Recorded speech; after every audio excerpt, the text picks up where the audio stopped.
ચોમાસાની એન્ટ્રી સાથે જ ઘૂંટણસમાં પાણી ભરાયા છે। સુરતમાં સુરત બારડોલીના શામરિયા મોરા વિસ્તારમાં પાણી ભરાયા છે અને આ વિસ્તારના વરસાદના કારણે નહીં પરંતુ ઉભરાયેલી ગટરના કારણે દૂષિત પાણી ભરાયા છે।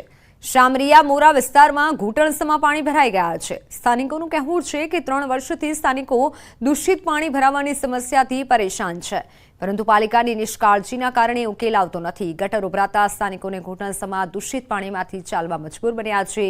ફક્ત ગટર ઉભરાતા આ સ્થિતિ છે તો ચોમાસામાં વરસાદ સમયે શું થશે તેની ચિંતા સ્થાનિકોને સતાવી રહી છે। સ્થાનિકોના મતે ચોમાસામાં આ વિસ્તાર બેટમાં ફેરવાય છે। બાદ ભરૂચમાં જંબુસર વહીવટીતંત્ર સતર્ક થઈ ગયું છે। જંબુસર નગરપાલિકા દ્વારા ફાયર સેફટી વગરની મિલકતો સીલ કરી દેવામાં આવી છે। 2 હોટલની સાથે એક સ્કૂલને પણ સીલ મારી દેવાયું છે। બ્રાઇન્ડ લાઇન ઇંગ્લિશ મીડિયમ સ્કૂલને સીલ મારી દેવામાં આવ્યું છે અને આ સાથે Jambusar Basera guest house, city guest house, welcome guest house, Taj hotel તેમજ ક્લાઉડ હોટલને પણ સીલ મારી દેવામાં આવ્યું છે। Savera guest house, city guest house, welcome guest house, Clyde hotel, Taj hotel जेओनी एनओसी અને બીયુસીની પરવાનગી ન હોય તેઓની મિલકત સીલ કરેલ છે। વધુમાં જંબુસર નગરપાલિકાએ બાળકોનું ભાવિ ધ્યાનમાં રાખીને જ્યારે સર્વે કરવામાં આવ્યું ત્યારે ખબર પડી કે બ્રાઇટ લાઇન્સ ઇંગ્લિશ મીડિયમ સ્કૂલનું પણ બીયુ અને એનઓસી પરમિશન નથી, જેના કારણે આ સ્કૂલને પણ જંબુસર નગરપાલિકાએ સીલ કરવામાં આવેલી છે। ચાવડા પર અરવિંદ લાડાણીના પ્રહાર। ધારાસભ્ય પદના શપથ લીધા બાદ વાર કર્યો છે। ચૂંટણીની શરૂઆતથી જ જવાહર ચાવડા સુષુપ્ત હતા। મને જીતના અભિનંદન નથી આપ્યા, તેમણે ભાજપ વિરુદ્ધ કામ કર્યું છે તેવા અરવિંદ લાડાણીએ આક્ષેપ કર્યા છે। તેની મેં પાર્ટીમાં જાણ કરી છે। સાથે મારી જવાહર ચાવડા સાથે કંઈ લેવા દેવા નથી, અમારી કોઈ પણ મીટિંગમાં પણ હાજર રહ્યા નથી।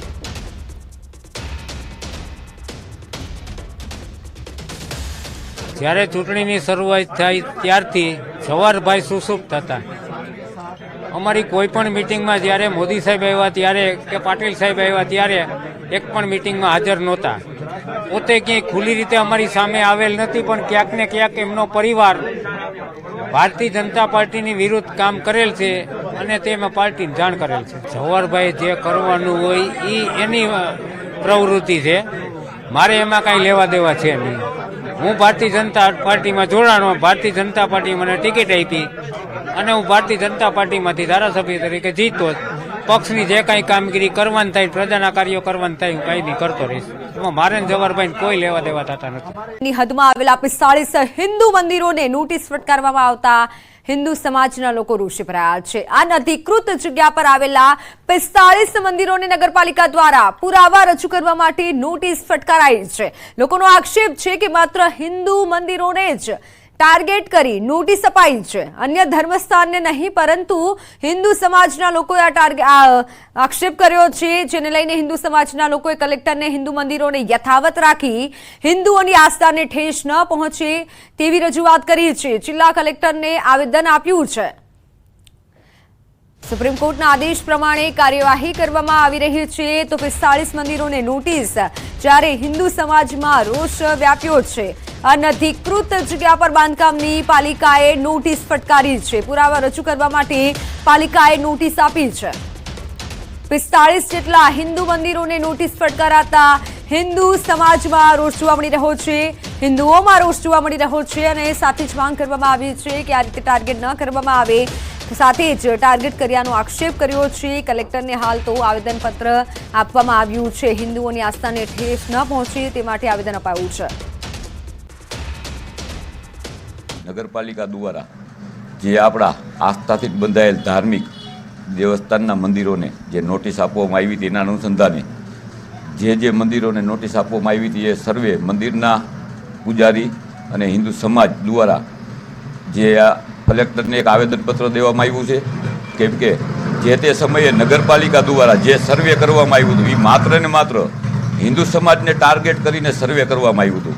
તો હકીકતમાં જેને સર્વે કર્યું છે એને શું બીજા કોઈ એવા સ્થળ ન દેખાણા કે જે હકીકતમાં નગરપાલિકાની જે જગ્યા દબવીને બેઠા છે વર્ષોથી આ જલારામ મંદિરે એક મિટિંગ 45 મંદિરો અને સર્વે સંગઠનના સાથીઓ જે સંગઠન હોય હિન્દુઓના એમની એક મિટિંગનું આયોજન કરેલ.